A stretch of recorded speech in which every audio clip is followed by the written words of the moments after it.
It began with a whisper, a sudden change that supporters were unable to fully explain.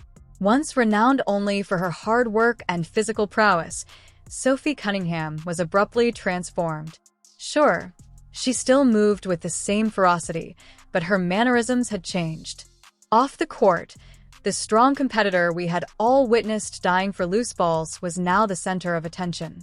Second, her aura altered and was overlooked. It was no longer only her gameplay. The reporters started posing various queries. When she spoke, teammates leaned closer. Before crossing half of their shoulders, opponents began to look over them. Court. This Sophie Cunningham did not fit in with the rest of the cast. This woman was entering her time. The transfer wasn't inconspicuous or unintentional. It was deliberate, loud and bold in its quiet. Her tenacious underdog mentality, which her fans had earlier appreciated, was abruptly replaced. A wild card, a leader, or a disruptor.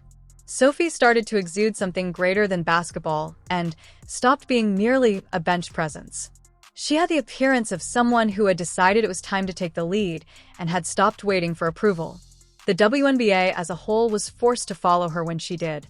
It was so compelling because of how organic it appeared. This wasn't a fancy rebrand or a staged PR campaign. The transformation was truly raw. A player who is developing both in terms of performance and purpose. The final act was performed by the Sophie we believe to be familiar with. By altering herself, she changed the game. The Fever suddenly had more than simply Aaliyah Boston and Caitlin Clark dominating the news. Instead of the Sophie from Phoenix, they had Sophie. This one was more determined, hungry, and eager to prove to the world that she wasn't only in Indiana to make the team. She was there to rock the franchise's foundation.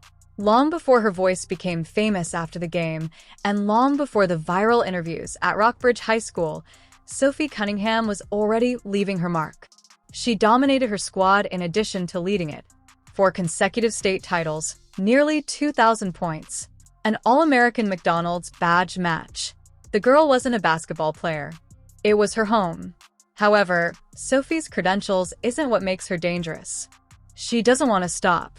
She advanced in Mississippi after dominating high school, starting every game for 4 seasons. Her reputation as an emotional battery as well as a scorer increased. Sophie was winning if it was a 50-50 ball. She would undoubtedly be involved if there was a loose elbow beneath the rim. And that wasn't the end of it. She brought her scrawniness to the professional scene after being selected by the Phoenix Mercury with the 13th overall pick, the highest in Missouri history. Sophie, however, was grinning while everyone else waited for their fairy tale rookie moment. Just grit, no handouts, no shortcuts. Furthermore, she wasn't defined by highlight reels in her early years. They were bruises. Burns on the floor were the cause. Sweat was the cause. However, even unrelenting work has a price. Something unexpected happened in Phoenix after 6 arduous seasons. Comfort. And that comfort was risky for a player who thrived on tension. There was no hesitancy when the deal to Indiana was made. Fire was thrown at it. Sophie viewed the chance as a rebirth rather than a change of scenery. And that's just what it turned into. A new challenge, a new speed, and a new system. With Aaliyah Boston holding down the paint and Caitlin Clark rewriting the rookie playbook, Indiana was awakening rather than merely rebuilding. Furthermore, Sophie wasn't present to watch. She was present to take the lead. It was one instant. A play that ought to have gone unnoticed during a game versus Connecticut on June 17, 2025. Until it didn't. The brightest rookie in the league, Caitlin Clark, was shot in the eye.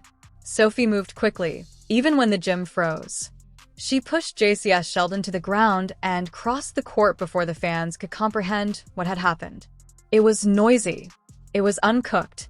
It was also unrepentant. The referees spotted a blatant. The crowd witnessed a fight, but they also saw a guard. Sophie didn't think twice. She didn't do any math. She responded. It wasn't only a shove. It served as a doormat. You refrained from touching her teammates. Not when she was watching. The internet took off. Videos became viral. Commentators became divided. Was it excessive? Was it brave? Was it careless? Sophie, however, said nothing. She didn't have to give an explanation. Everything was stated on the tape. Sales of her jerseys surged. Respect from fans skyrocketed. As well as in that single hot act, Cunningham developed to become more than just a supporting actor. She turned into a representation. The underlying message was overlooked by many. Sophie wasn't merely standing up for Clark. She was defending culture. "This is who we are now," she said, drawing a line in the sand for Indiana. "That's something you embody, not something you coach." And one reality reverberated when the last beep sounded. The terms of engagement had been altered by Sophie Cunningham. From that day on, each game has a unique feel, because of the tone rather than the score. Wearing number 9, the Fever had discovered their fire. It went crazy at this point. Even though Sophie only scored little more than 5 points each game on average, she had a huge impact on the court. Why? Because the energy changed as soon as she set foot on the floor. You sensed it. The tempo quickened. The defense became more rigid. The audience leaned closer. Coaches were the first to notice, followed by teammates and fans. Sophie was not merely occupying her time. She was reworking them. She dove into the loose ball. She started a hostile stall. Collapse in defense. She yelled commands. As soon as she arrived, Indiana's identity changed drastically at switch.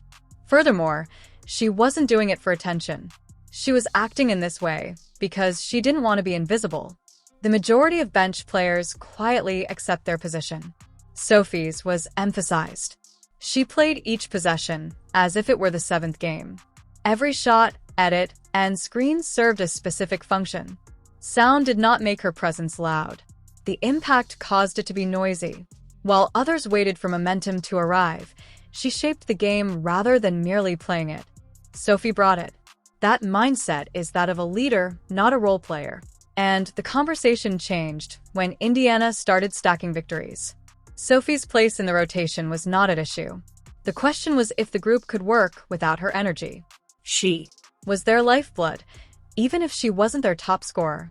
Then came the WNBA internet-breaking moment. Following a heartbreaking defeat, Sophie took to the microphone and didn't hold back. She said, "We have good spurts. However, why aren't we acting consistently?" It wasn't a grievance. It was difficult. The type that strikes more forcefully than a buzzer beater. The facts was presented without any sugarcoating or PR slant. She pointed out the transgression. She yelled at the group. She called her name. It was uncooked. It was required. Above all, it was genuine. Sophie dropped the hammer in a league where news briefings are dominated by cliches. After that, she uttered the words that would reverberate throughout all sports networks and WNBA fan forums. No more fences involving motion. It was more than just a criticism. It was a revolt. She expressed the thoughts of players, coaches, and supporters. However, nobody ventured to claim that the fallout was immediate. ESPN carried it. Reddit became viral. Coworkers applauded. Midden, Kelsey Mitchell laughed. Caitlin Clark used 4 scathing comments when she uploaded a video. "I'm with you 100%. It was a change. In culture, not in the playbook." Sophie wasn't a spark off the bench, all of a sudden. She served as the team's spokesperson. Additionally, she earned it rather than wanting it. That press conference lasted longer than a single moment. It was emotion. It all began when one woman refused to be amicable with mediocrity. However, it didn't stop there. Other teams started to take note. Something was going on, so fans who had stopped watching Fever games returned. Now that Sophie Cunningham had broken the ice, everyone was observing to see what would follow. The change was equally startling off the court. Once infamous for her clumsy play and Taco Bell cravings, Sophie had become a style icon. It was a daring mini dress one evening. The next was a streetwear layer that resembled a GQ cover. In addition to watching her games, fans were also observing her arrivals. Her social media accounts served as a gateway to the league's most genuine athlete branding. Beach photos, blooper reels, gym days, and bloopers. It wasn't perfectly full. She was the one. A little goofy, a little dirty, but authentic. Fans yearned for that authenticity. Her workouts got viral as well. She received her training at sunrise on her family's farm in Missouri. Just dusty roads, creeks, and perspiration, no glamour, no cameras. She was unstoppable because of her dual nature as a competitive competitor and a grounded rural girl. The character was created by the contrast. It wasn't just for show either. Discipline was the driving force behind every ensemble, workout, and press conference grin. Sophie had no intention of playing the fame game. She was constructing something. Yes, a brand, but more significantly, a legacy. As well as the WNBA, it at last began to gain popularity. In the Fever story, what initially appeared to be a funny supporting character was swiftly taking center stage and changing the entire plot. On their calendars, opposing teams started to circle Indiana. Sophie was laying emotional, physical, and psychological traps, not just because of Clark. She was a mind game that Indiana urgently needed, but didn't promote.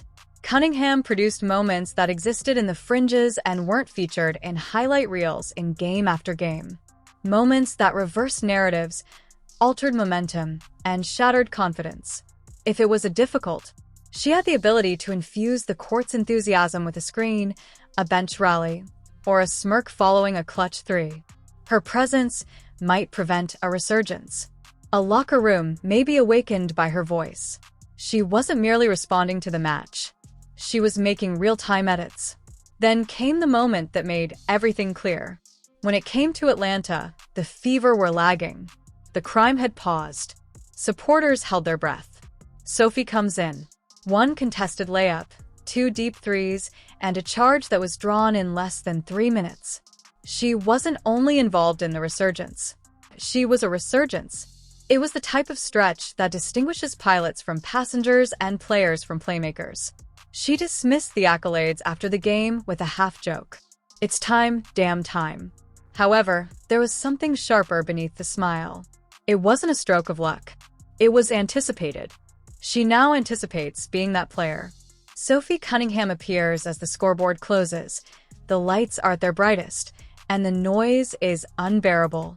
Undisputed, uninvited, and unbothered. When reporting about her, media outlets began to use a new terminology: X factor, emotional motor, and tone setter. However, the championships were much more powerful within the Fever's locker room. The soul, the glue, the heartbeat. For a player who began the season in the second unit, this is not terrible, not awful at all. Behind the scenes, the change was even more remarkable. Sophie had evolved into the link that held generations together. The link between seasoned players like Kelsey Mitchell and newcomers like Caitlin Clark. Fluent in both languages, she exuded humility and confidence while combining wisdom and fire. She had no intention of replacing anyone. She was creating a new standard for what it means to be a leader in this league. Her voice carried weight because of this. She wasn't using a marketing gimmick when she claimed that they owed the fans more. It was a proclamation. It wasn't wishful thinking when she informed the reporters that they wouldn't shoot 30% from the field once more. It served as a warning. What she claimed, it didn't require clearance. They required a stage. She had it now. League executives also started to pay attention to her presence, interviews, sponsorships, and public appearances in addition to her play. The people not only accepted but applauded Sophie's transition into the Fever's de facto spokesman. Her candor and inability to sugarcoat harsh realities had a welcome quality. In a time when people were trained by the media, Sophie was unvarnished, honest, and genuine. She wasn't entirely angry, though. Her compassion outside of the court was more powerful than any stat line. Creating her own Sophie Cunningham classic in collaboration with Ronald McDonald House to promote Midwestern. Sophie was giving back in Columbia by coaching young ladies and athletes with the same fervor she put into the game. She wasn't trying to gain influence. Fans rushed to her aid while she was sowing seeds. One of the best-selling jerseys for the Fever was hers. Not because of impressive numbers, but rather because of her values of loyalty, progress, and grit. Sophia became the spokesperson for a cause greater than basketball. In a league looking for its next generation of passionate leaders, she emerged as the face of accountability. Beyond being teammates, she and Caitlin Clark's connection also developed. It developed into something indestructible. They were in time for each pre-game warm-up joking, praying, plotting, etc. The bond was palpable on the court. When one needed the other, there was a glance, a nod, or an unexpected outburst of energy. It was trust, not simply chemistry. The kind of relationship upon which franchises are based. To be clear, this had nothing to do with being camera besties. It was more profound. When things became ugly, Sophie was behind Clark's back. She protected her from both physical assaults and public outcry. It wasn't management who needed to be there for the league's brightest rookie. There was no coaching staff. Sophie was the one. Each outstanding team has its lightning rod. The person who becomes fuel after absorbing the chaos. That's Sophie Cunningham for Indiana. She is the one who keeps the fire burning even if she isn't their best scorer or most visually appealing player. When the room grows chilly, it is she who relights the torch. She still doesn't require attention. She gives it without requesting it. She delivers every quote, every gesture, and every look with intention. She is not interested in clicks. She's trying to get a change. For a fan base that feels heard, and for a locker room that functions. For a league that still requires some additional voices that express what everyone else is considering. Even opposition players who engage in derogatory trash talk are now silently observing and taking notes. Because Sophie is real, whether you like her or not. And that's money in this league. Power is that. Legends begin like that. With standards, not statistics. And perhaps the scariest aspect of all is that there is no peak for Sophie Cunningham. She has only just begun. She is not present to fulfill a role. Her purpose is to rewrite it. And the message is the same whether she enters the court at minute 1 or minute 38. Either follow me or move aside. When Indiana acquired Sophie, the WNBA believed they were getting a role player. They received a natural force instead.